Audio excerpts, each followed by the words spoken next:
Panibagong dive na naman tayo. Maliwanag na naman ang buwan mga kapaders. Ngayon tayo nakapaglaot na naman. Ilang gabi tayong pahinga. Medyo masama ang pakiramdam. Uy, lapu-lapu. Kailangang maliit mga kapaders. Alanganin pa ang laki. Ayan, papalipatin ko ng butas na susuutan. At baka makita ng kasama ko panain. Layo na. At ang hindi ka makita ng kasama ko, diyan ka pumunta. Sumuot ka dyan sa hindi makikita. Tumigil pa, sungkitin ko. Lumayas ka na nga. Magpakalayo ka na. Hanap tayong ibang mga pana. Yung malaki-laki na pwedeng ibinta. Ito, tapasan. May presyo na ito. Kahit 60 ang kilo. Gitik. Ayos ang buwi naman ating napana. Malaking orinis. Mabinta ngayon ng isda at marami naghahanap. Lalo na pag maraming turista. Hanap ulit tayo. Baka mayroon pang kasama dito sa butas sa ilalim. Walang nakatago. Uy, bibiya. Malaki mga kapaders. Lagata ka din dyan. Pang ulam naman ito. Ay, may lawi na. Sigurado naman. Tuwa na naman ang mag-ina ko bukas. Meron naman pang ulam. Sabik na sa isda ang aking mag-ina. At ilang gabi tayong walang laot. Uy, nukos. Ito naman para sa akin. Sasabawan ko lang ito. Kahit kalamansi asin lang ang ricado. Masarap ito at bagong huli. Sana madagdagan pa ito. At para pang ulam ko bukas. Hanggang umaga, tanghalian, hapon na. Hindi na mga problema ng pang ulam. Hanap ulit tayo. Dito sa ilalim. Naroon. Ay, akala ko may isda. Dito sa kabila, ikutan natin. Walang isda dito. Kita sana. At para yung unang pana at pambinta, madagdagan lamang. At para makadli siya ng panibagong pandaradagdag pambigas. Tsaga-tsaga lang tayo sa pamana. Uy, surahan. Maigi na ito. Ganito kalaking surahan. Yung bagong bayar namin, 130 ang kuha. Ayos na, maganda ang presyo. Kahit para paano, kahit kaunti ang huli, maganda ang dilin siya. Abanti tayo. At baka mayroon pa na ito. Buntot pala ang kita ko na, bibiya. Na ito na, nadagdagan din. Hindi naman mag-aaway ang aking mag-ina. Tag-isa na sila parehas. Hanap ulit tayong isda. Nakakapanibago. Palibasa matagal walang laot. Naroon. Lawihan na bibiya. Lagata ka din dyan. Pambinta naman ito mga kapaders. At para lahat makatikim, maganda ito aming nasisidan. Malalaki ang bibiya. Abanti tayo sa unahan. Maganda pa ang bahura. Katamtam ang laki ng surahan dito. Kagandahan lang ang size. Hindi kasi nung maliit.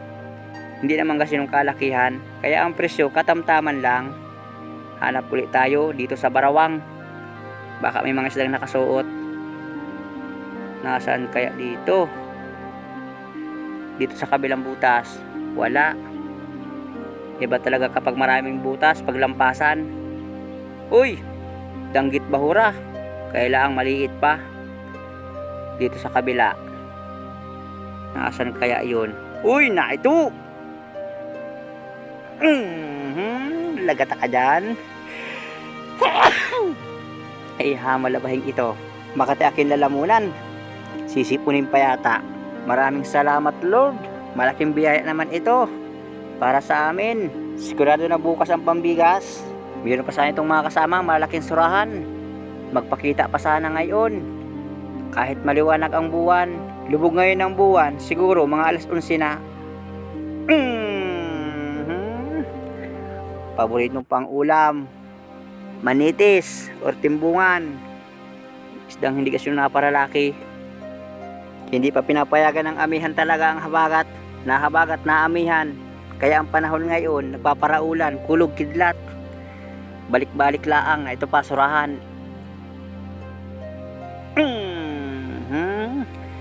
Nasa pinakang ilalim kaya ang pisto ng surahan. Kaya hirap mabot ng pana. Talagang pilitan laang bago mahuli. Kulang na lang isuot ko buong katawan bago mapana ang surahan. Mexique ang pana ko. 50 cm lang ang haba. Na ito pa, pugita. Pang ulam din ito mga kapaders. Yung asawa ko, paborito ito. Pinipirito lang. Tatadda rin muna para malambot kainin. Sa akin kaya ito bawal. Ganda ng bahura. Buhay ang corals. Uy, balatan. Taba-taba mga kapaders. May ginam itong pandaradagdag. Ayan, kinakalog-kalog ko. At para mabilis makalabas yung pinakanlaway, bibitaw kong bigla. Yun. Mabilis lobas yung kanyang laway mga kapaders. Kaya paalala dyan sa mga ibang espero dyan. Gayitong balatan na hindi alam. Ito po ay lumalaway. Kahit sa bagay, kahit sa guwantes, nadikit ito. Kahit sa lalagyan ng isda, marami itong tanggalin. Madali matanggal ang laway nito kapag ibilad sa init ng araw, saka lang tatanggalin. Abante tayo, pakita ang mga isdang magandang klase. Dito sa ilalim, oy, sa maral. Nagsuot sa pinakang ilalim, oy, lumabas, umatras. Palapad na ito. Meron ng kasama yung ating bitilya. 150 ang kilo mga kapaders.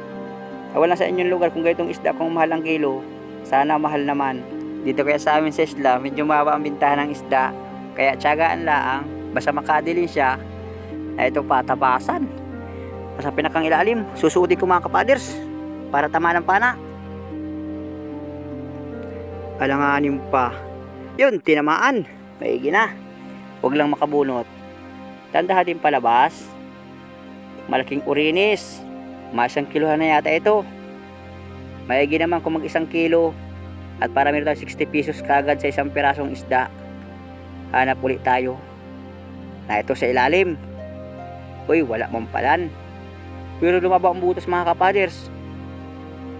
Nasaan kayo? Uy, na ito. Bibiya.